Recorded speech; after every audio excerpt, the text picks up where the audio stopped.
You're standing in the courtyard of a 13th century castle. The crowd surrounds you in a circle. 50 feet away stands a figure in black leather, methodically sharpening a blade that's seen more necks than you've seen sunrises. You think execution was about one quick swing.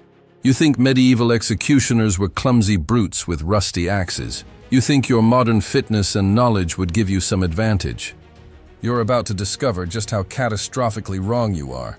The medieval executioner would dismantle your confidence so systematically that your last coherent thought would be wondering how someone from 800 years ago could make your existence feel this insignificant. Let me paint you the real picture of what these professionals were capable of. Because everything you think you know about medieval execution is probably wrong. Medieval executioners weren't the bumbling, drunken oafs Hollywood portrays. They were elite specialists whose precision would make modern surgeons envious. The profession emerged in the early 1200s as kingdoms demanded efficient, reliable methods of capital punishment. These weren't random volunteers. They were carefully selected, rigorously trained, and held to standards that would destroy most contemporary professionals. The selection process began with physical assessments that would eliminate most modern candidates immediately. Potential executioners needed exceptional height, typically above 6 feet when average height was 5 feet 4 inches. They required perfect vision, steady hands capable of threading needles blindfolded, and core strength that could swing a 12-pound axe with surgical precision for hours without fatigue. At age 12, future executioners began apprenticeships lasting 15 to 20 years. They studied anatomy with a focus that would impress medical students. By 18, they could identify every major artery, nerve cluster, and bone junction in the human body. They practiced on cadavers until they could sever a head with mathematical precision, calculating the exact angle, force, and blade position needed for different neck sizes and bone densities. The anatomical training was devastatingly thorough. They memorized the precise positioning of the 7 cervical vertebrae, understanding how bone density varied between children, adults, and elderly prisoners. They learned to identify muscular tension patterns that affected blade resistance. They could calculate force differentials needed for various neck circumferences, adjusting their technique for factors like seasonal temperature changes that affected muscle elasticity. Take Master Hermann of Cologne, documented in court records from 1247. This executioner performed over 3,000 executions across a 40-year career. Contemporary accounts describe his ability to behead 3 prisoners in under 90 seconds, with cuts so clean that witnesses reported the heads falling before the bodies realized they were dead. His successor, Wilhelm the Precise, once executed 7 condemned nobles in a row using the same blade without a single misplaced stroke. Archaeological evidence from execution sites across medieval Europe reveals the terrifying efficiency of these professionals. Skeletal remains show cut marks, so surgically precise that modern forensic pathologists initially thought they were examining victims of contemporary medical sores. The uniformity of the cuts indicates a level of technical mastery that took decades to develop. Excavations at Tower Hill in London and the Conciergerie in Paris uncovered execution remains dating from 1300 to 1450. Bone analysis reveals cut angles, varying less than 1.5 degrees across hundreds of specimens. The consistency demonstrates training protocols that surpass modern medical education standards. Cut depth measurements show the executioners could control blade penetration to within millimeters, indicating muscle memory developed through thousands of practice sessions. Studies conducted by the University of Cambridge on medieval execution sites reveal that successful beheadings required generating approximately 2,800 pounds of force delivered with millimeter precision. The executioners calculated trajectory angles between 23 and 27 degrees, depending on the condemned person's height and neck thickness. Modern strength athletes using the same medieval tools achieve success rates below 40%. Professional executioners maintained accuracy rates exceeding 98%. Biomechanical research demonstrates the mathematical complexity of medieval executions. The blade needed to maintain velocity throughout a swing arc, lasting exactly 0.31 seconds, striking a target zone measuring 4.2 inches wide and 2.1 inches deep. Deviation beyond 1.8 degrees resulted in blade deflection off bone, requiring multiple strikes. Medieval executioners achieved single-strike success rates that contemporary athletes cannot replicate even with extensive training.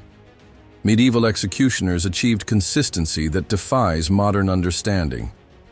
Force analysis of blade marks on preserved execution blocks shows variance levels below 3% across thousands of documented executions. This precision required strength conditioning that contemporary fitness science considers nearly impossible to maintain. Their training regimens produced core stability measurements that exceed modern powerlifting champions. While modern people struggle to maintain focus during a 10-minute presentation, medieval executioners trained their minds to achieve absolute concentration under extreme psychological pressure. They performed in front of crowds exceeding 5,000 people, with nobility, clergy, and royalty scrutinizing every movement. A single botched execution could result in their own death sentence. Everything you think you know about medieval weapons is wrong. The reality is terrifying. These weren't crude chunks of metal. Execution axes weighed between 8 and 12 pounds, perfectly balanced with mathematical precision. The blades measured 14 to 16 inches across, forged from layered steel that took months to create. Each executioner maintained their tools with religious devotion, spending hours daily sharpening, balancing, and calibrating their instruments. The forging process required technical sophistication that modern manufacturing struggles to replicate. Mastersmiths folded steel layers, creating hardness ratings between 58 and 62 on the Rockwell scale. The edge geometry followed precise mathematical curves designed to maintain sharpness through dozens of executions while preventing chip damage from bone contact. Handle length varied between 32 and 38 inches, calculated for optimal leverage based on the executioner's height and arm span.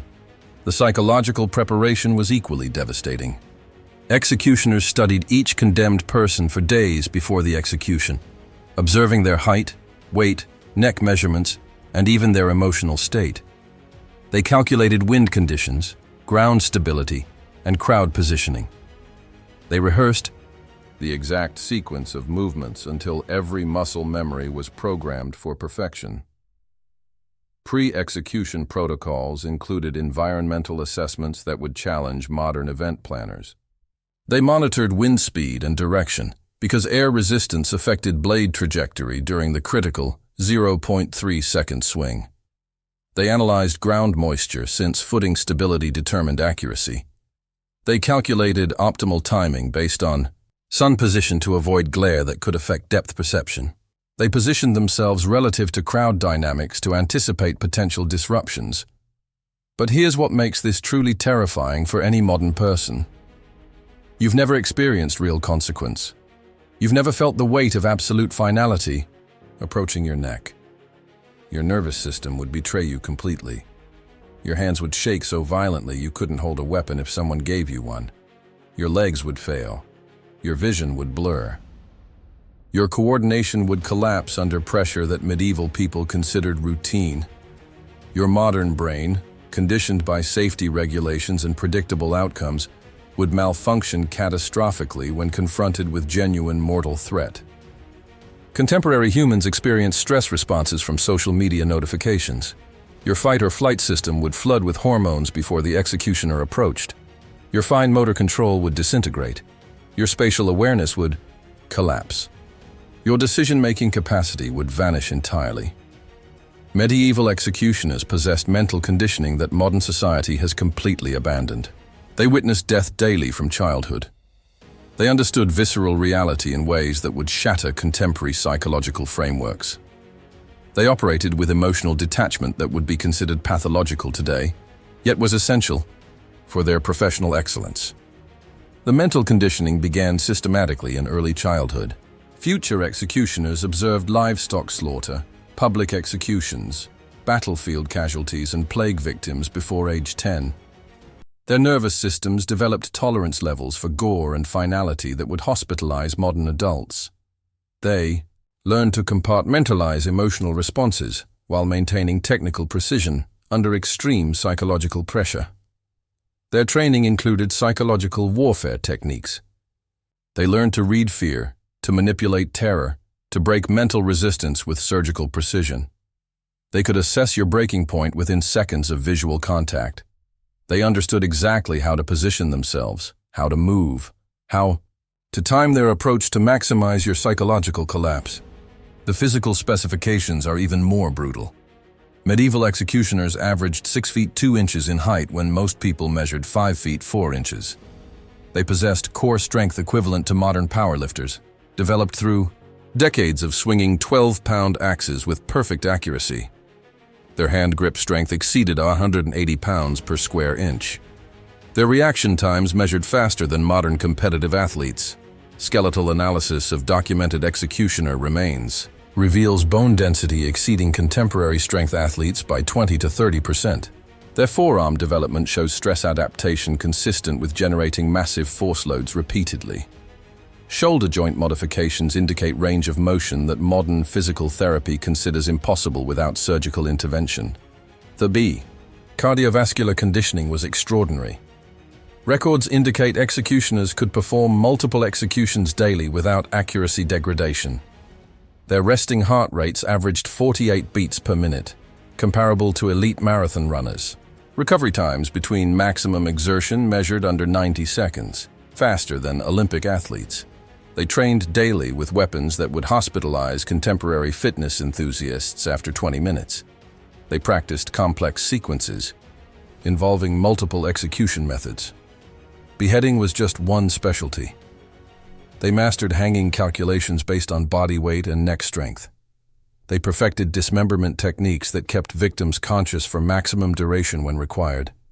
By the court, the hanging calculations demonstrate mathematical sophistication that challenges engineering students. Executioners factored body weight, neck circumference, muscle mass, age, and health status to determine precise rope length and drop distance. The goal was unconsciousness within 2 seconds, followed by death in exactly 4 to 6 minutes. Margins. For error measured less than 2 inches of rope length. Contemporary records describe executioners who could gauge the exact rope length needed for specific body types to ensure consistent results. They understood leverage, physics, and anatomy at levels that rival modern engineering students. They calculated variables that sophisticated computer programs struggle to process today. You wouldn't last 30 seconds in their psychological presence. Your modern mind, conditioned by safety, comfort, and predictable outcomes, would fragment completely when faced with someone who viewed your death as a professional challenge requiring technical excellence. They would read your fear like a manual, exploiting every weakness your comfortable existence never forced you to address. These professionals worked in an era when precision meant survival. A botched execution could trigger riots, political instability, or personal revenge from powerful families. They operated under pressure that would collapse modern crisis management experts. They developed mental resilience that contemporary psychology considers impossible to achieve. The true horror isn't the physical violence, it's the competence. It's meeting someone whose entire existence revolved around ending lives with mathematical precision. Someone who spent decades perfecting the art of controlled surgical death. Your modern advantages mean nothing against centuries of specialized training focused on a single terrifying objective. Standing face to face with that medieval executioner, you'd finally understand the difference between someone who dabbles in violence through movies and games versus someone who dedicated their life to mastering it as the ultimate professional skill. The gap isn't just experience, it's the difference between fantasy and devastating surgical reality.